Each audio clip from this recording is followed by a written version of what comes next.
Ladies and gentlemen, the day has finally arrived. Predator kills the Marvel Universe. This is the big event. This is what we have all been waiting for and what everything has been building up to when it comes to the Predator versus Marvel characters. The last thing we had seen is Kraven taking off to space, deemed worthy after killing the Skinner in Predator vs. Spider-Man. This comic picks us up a year after that. A year of the Predators learning about who we are, about who Earth's heroes are, and now they're more than ready for conquest. But our story starts us off with the Guardians of the Galaxy. They've been making their way through space, and when they find an emergency beacon, Rocket Raccoon, feeling obligated to go check it out, they go to find out what's happening, only to find out that this was a trap. Because when they get on board the ship, almost immediately, we see Star-Lord taken out. Rocket Raccoon lifting up his pistol and starting to blast away. But he doesn't last long either. Gamora, Groot, all of them taken out almost instantly. Everybody thought that this was going to be a rescue mission. Everybody thought that they were going to be out here saving somebody. Nobody expected Kraven along with the Predators. He knew that they would answer the emergency beacon. He knew that they would come running. This is the beginning of the Great Hunt, taking us to a Weapons Plus facility in Virginia. If you guys remember, in Predator vs. Spider-Man, they caught one of them. And ever since then, they've been experimenting. They have been hard at work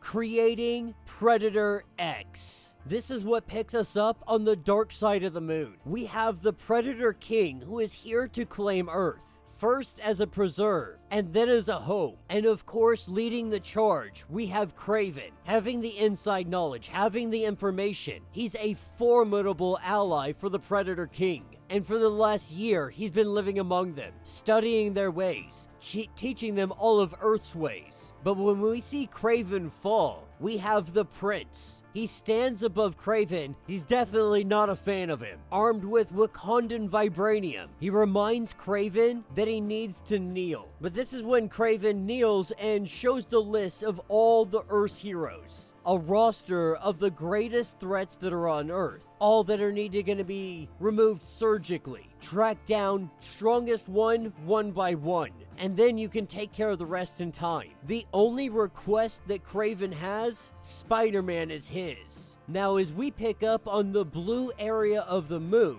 the Luthor crater, we have the Fantastic Four. And right now, Reed Richards is talking about how the Doomsday algorithm's been triggered. There is some kind of imminent danger that's headed their way. Well, he doesn't know what it is. He doesn't understand it quite as yet. They all sit around, they all discuss this, they joke, they laugh, they do what the Fantastic Four does. This is when Mr. Fantastic's arm just disappears, taken completely by surprise. Kraven knows the Fantastic Four, they're a dangerous team. They're mostly dangerous because they work as a team. They work as a singular unit. Taking Reed Richards off the board immediately. That's what they needed to do. Sue will stay behind to protect him. The Thing and the Torch. Human Torch is gonna charge in. The Thing is gonna be a battering ram. And so when Johnny takes off into the woods, it appears he gets nabbed up by a vibranium rope of some kind. Strong enough to grab hold of his throat. Strong enough to not burn. And when the Thing charges in, they keep him at a distance. They use their vibranium weapons, and they knock the Thing right into space. Nearly indestructible, they're probably not going to beat him. They're not going to get a trophy out of him, but they can take him out of the equation.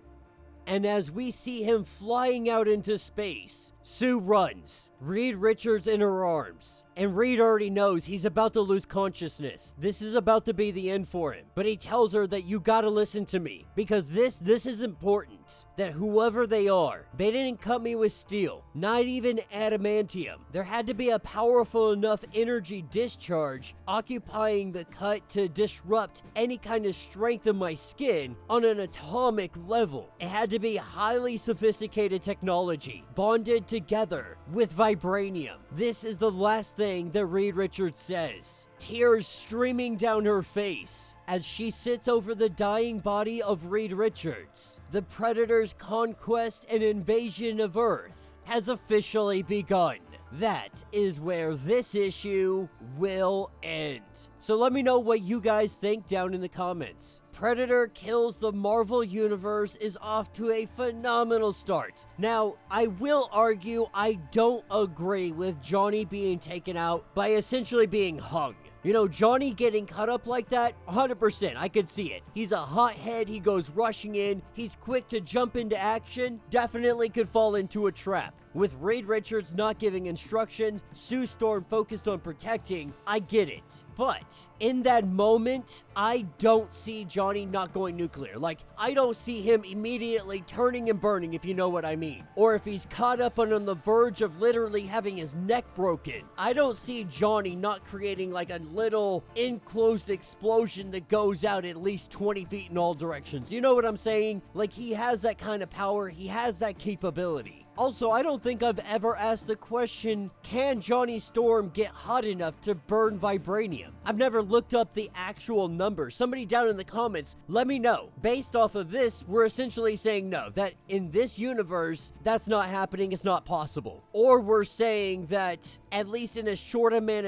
of time, it can't. And he was able to snap Johnny's neck quick enough to where it didn't melt. But with Kraven by their side, this is gonna be crazy. Because now they have inside knowledge. Now they understand the heroes. They know their powers. They know their abilities. They know their weaknesses. Hell, in some cases, they might know their families. And they want to take this entire place over. That means everybody is fair game. That also means that everybody's gonna join together. You're gonna have the likes of Doom teaming up with the Avengers to take on the Predators. I'm definitely interested to see how they're gonna take down our magic wielders, how they're gonna take down our reality warpers, how they're gonna take down our X-Men. This has always been one of the biggest problems. Marvel has some very heavy hitters, and while you arm the Predators with great technology and vibranium, is that gonna be enough to be able to take on the entirety of the Marvel catalog? Let me know what you guys think. Let me know your thoughts. Let me know your theories. If you want to get caught up on everything that is going on with this series, go ahead, check out the link in my description as well as the top of this video. It's gonna get you caught up on everything that has been going on with the Predator versus series. If you want to support the channel, you can always do so by joining the channel membership. It's a lot like Patreon. It really just gets you some extra benefits, gets you some perks, membership badge,